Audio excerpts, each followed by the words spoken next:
বিএনপির ভারপ্রাপ্ত চেয়ারম্যান জনাব তারেক রহমান সাহেব বাংলাদেশে এসেছেন ডিসেম্বর মাসের 25 তারিখে। তার এই আগমন নিয়ে নানা রকম সন্দেহ ছিল, বিতর্ক ছিল, পক্ষ এবং বিপক্ষের নানা রকম কথাবার্তা ছিল।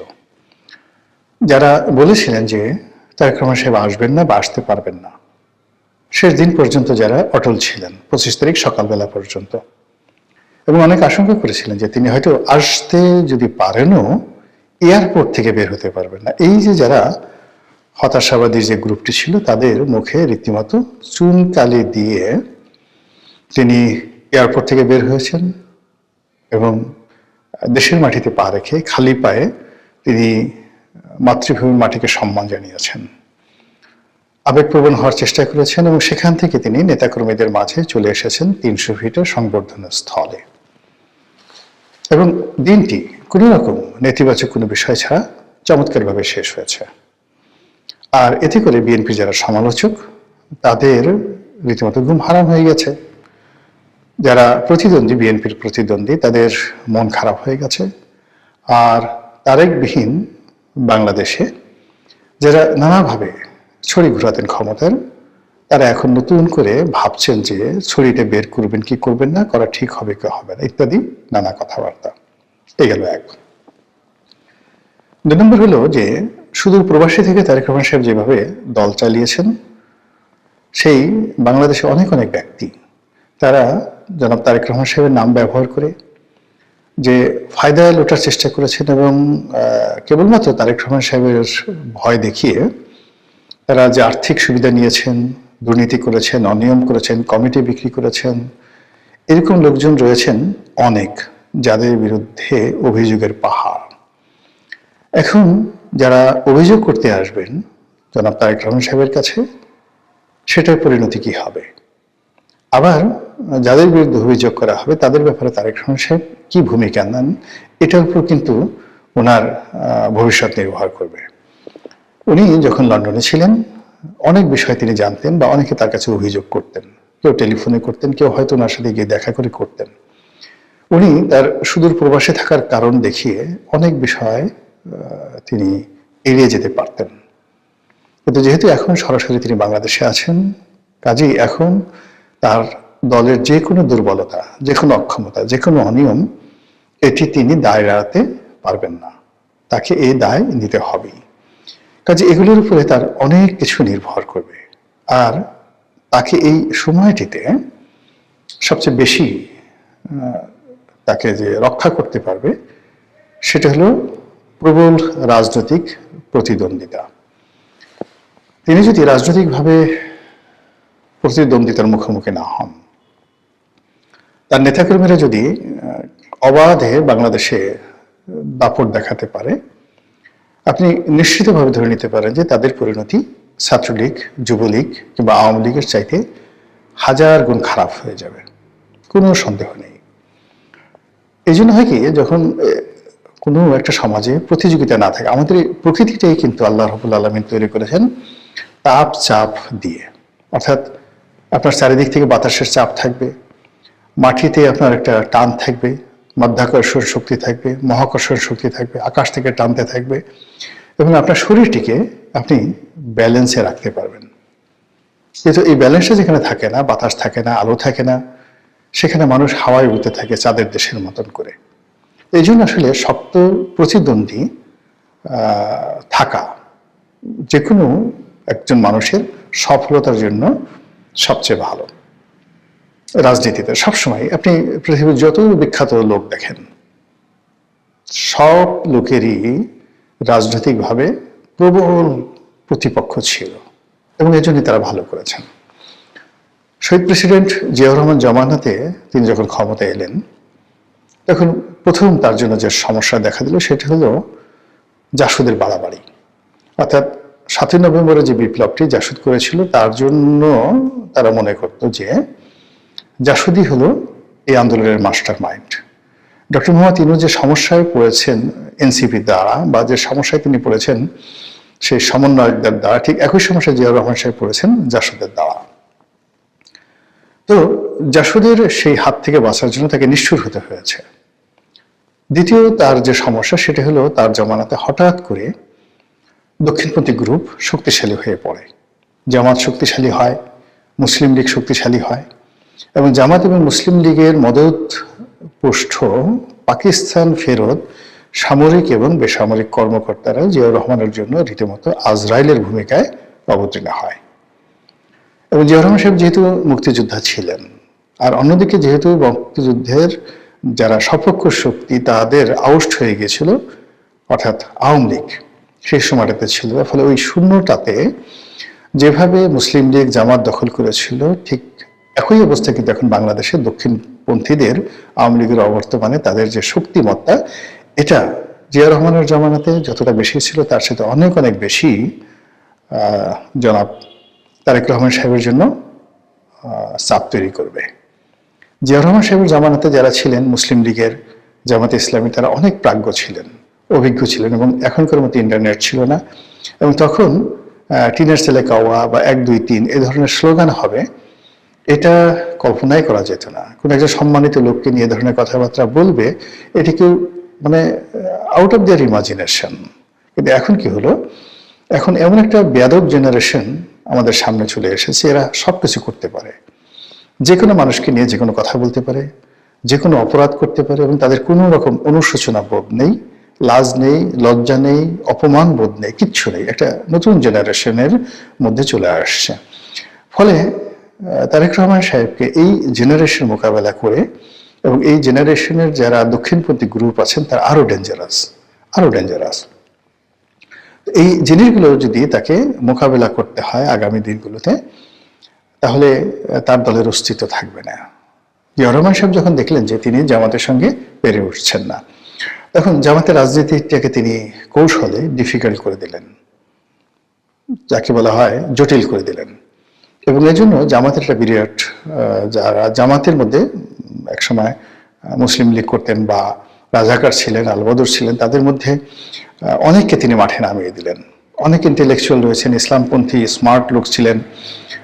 বিশেষ করে ওই জমানাতে ইনকিলাবের যিনি প্রতিষ্ঠাতা ছিলেন মাওলানা মান্নান, অসাধারণ মেধাবী। বাংলাদেশে মানে এইরকম ইসলামপন্থীদের মধ্যে এইরকম মেধাবী, এরকম স্মার্ট লোক আপনারা যারা মাওলানা মান্নানকে দেখেননি তারা কল্পনাই করতে পারবেন না। এ যুগের মামুনুল হক, এ যুগের ডক্টর শফিক, বা এই যুগে যে সকল জুনায়েদ হাবিবি যারা আছেন, মানে যদি আপনি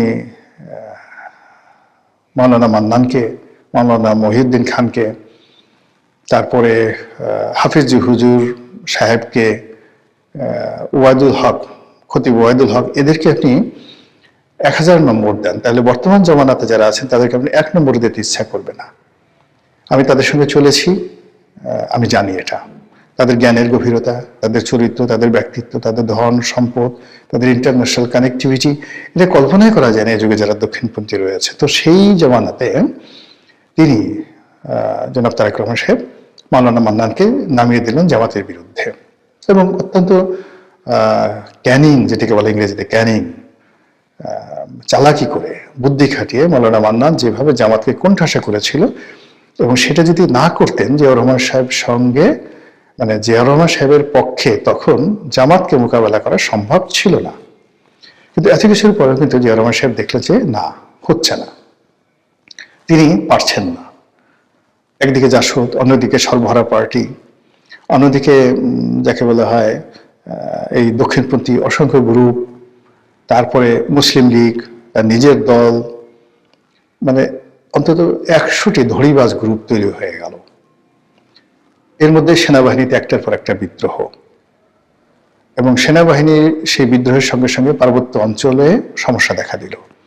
তো এই অবস্থাতে তিনি মনে করলেন যে এখন শক্ত রাজনৈতিক প্রতিপক্ষ ছাড়া সম্ভব নয়। ফলে তিনি নিজে কিন্তু আওয়ামী লীগকে রিভাইভ করেছিলেন।